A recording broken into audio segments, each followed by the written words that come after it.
और उपराष्ट्रपति पद चुनाव के लिए एनडीए के उपराष्ट्रपति पद के उम्मीदवार सीपी राधाकृष्णन और विपक्ष के उम्मीदवार बी सुदर्शन रेड्डी के बीच उपराष्ट्रपति पद को लेकर सीधा मुकाबला है। भाजपा का कहना है कि उपराष्ट्रपति पद के उम्मीदवार सीपी राधाकृष्णन के रूप में घोषित करके हमारी सरकार ने स्पष्ट संदेश दिया है कि हम सबका साथ, सबका विकास, सबके विश्वास के एजेंडे पर काम करते हैं और पिछड़े दलित को साथ लेकर चलते हैं। चाहे देश की आदिवासी बेटी को राष्ट्रपति बनाना हो या दलित चेहरे के रूप में रामनाथ कोविंद को राष्ट्रपति बनाना हो, अब उपराष्ट्रपति पद के सीपी राधाकृष्णन का नाम घोषित करना हो या फिर जातिवाद जनगणना कराने का ऐलान, हमारी सरकार ने स्पष्ट किया है कि हम समाज के हर वर्ग को सम्मान दे रहे हैं। वहीं इस बीच हमारे UP bureau head Shahid Siddiqui ने कैबिनेट मंत्री योगेंद्र उपाध्याय उच्च शिक्षा से सीधी बातचीत की है, ये सुनते हैं। उपराष्ट्रपति चुनाव को लेकर उत्तर प्रदेश में भी चुनाव सरगर्मी तेज है। हमसे ज्यादा बात करने के लिए उत्तर प्रदेश के मंत्री योगेंद्र उपाध्याय जी। सर, विपक्ष कह रहा है उपराष्ट्रपति का चुनाव तो है मगर भारतीय जनता पार्टी इसमें भी जातिवाद कर रही है, क्या कहना चाहेंगे? देखिए, उपराष्ट्रपति पद के जो उम्मीदवार हैं हमारे, वो बेसिकली समाजसेवी हैं और भारतीय जनता पार्टी से जुड़े रहे, राष्ट्रीय स्वयंसेवक संघ से जुड़े हुए हैं। उनको जातिगत आंकड़े में देखना एक ओछापन कहलाएगा। वह राष्ट्रीय स्तर के व्यक्ति है और राष्ट्रवादी सोच के व्यक्ति हैं। ये वो लोग आरोप लगा रहे हैं जो खुद राजनीति कर रहे हैं। खुलेआम पीडीए की बात करना, खुलेआम जातिवाद की बात करना, जातिगत समीकरणों से अपने दलों को चलाना, तो उन लोगों का बात करना से हास्यास्पद स्थिति बनती है कि जो लोग स्वयं शीशे के घर में रह रहे हैं वो दूसरे घर में पत्थर मार रहे हैं। सर, बिहार में चुनाव है विधानसभा का, लगातार विपक्ष वोट चोरी का आरोप भारतीय जनता पार्टी पे लगा रही है, क्या कहना चाहिए? पहले उन्होंने मशीन पे आरोप लगाया, फिर संविधान बदल देंगे ऐसे आरोप लगाए, अब एक नया परसेप्शन रखना चाहते हैं कि वोट चोरी हो रहा है। अगर वोट चोरी हो रहा है तो जिन स्टेट्स में कांग्रेस की सरकार है या विपक्ष की सरकारें हैं वो कैसे आ गई? ये सिर्फ उनका खामख्याली है। और जहाँ तक वोटर लिस्ट को दुरुस्त करने का सवाल है, ये हमेशा होती आई रही हैं, होती चाहिए भी। जो लोग मर चुके, मैं आपसे पूछना चाहता हूँ आपके माध्यम से, जो लोग मर चुके अगर उनका नाम वोटर लिस्ट में है तो कटने चाहिए। जो लोग इस देश के नागरिक नहीं हैं वो उन लोग के नाम कटने चाहिए। क्यों जुड़ जाएंगे भाई?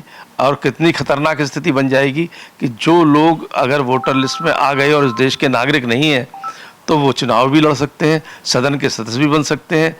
तो जो ऐसा किसी हमारे संविधान में नहीं है कि गैर नागरिक व्यक्ति चुनाव लड़ सकता हो।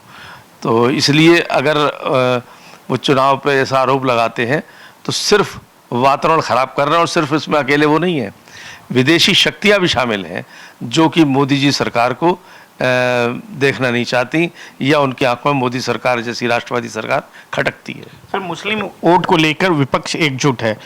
कल बिहार में राहुल गांधी और प्रशांत किशोर ने यह साफ कहा कि भारतीय जनता पार्टी की उत्तर प्रदेश सरकार मुस्लिम वोटरों के साथ अन्याय कर रही है।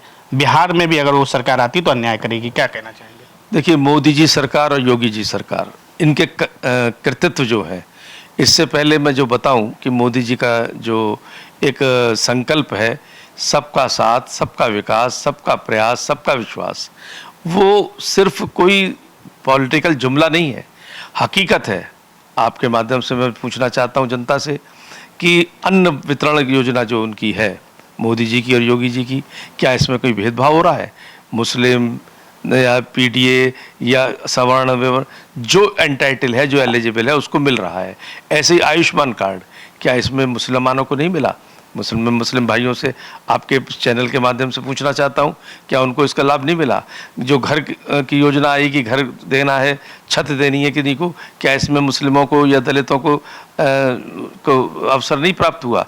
जो भी योजनाएं हैं जो जनहितकारी हैं, अंतिम छोर पर बैठे व्यक्ति के लिए जो बनाई जा रही हैं, उसमें क्या लाभ नहीं मिल रहा? तो ये कहना तो इन लोगों का गलत है कि हम लोग मुस्लिम तुष्टीकरण की राजनीति करते हैं या मुसलमानों के विरोध में राजनीति करते हैं। तो ये सरासर झूठ है।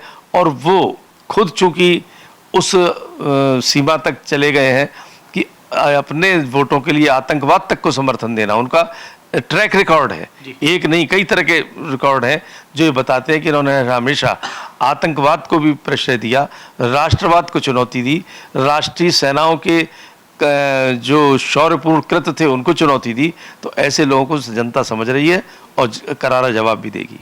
बिल्कुल करारा जवाब देगी, ये कहना था मंत्री जी का। भले ही विपक्ष भारतीय जनता पार्टी पे जातवाद का आरोप लगा रही है, मगर भारतीय जनता पार्टी सबका साथ, सबका विकास, सबके विश्वास को लेकर आगे बढ़ रही है। अब देखने वाली बात होगी, बिहार में चुनाव है, कौन जीतता है? भारतीय जनता पार्टी एनडीए की सरकार बनती क्या एनडीए गठबंधन सरकार बना पाएगा? कैमरामैन राहुल के साथ साहिद सिद्दीकी, रफ्तार मीडिया, लखनऊ।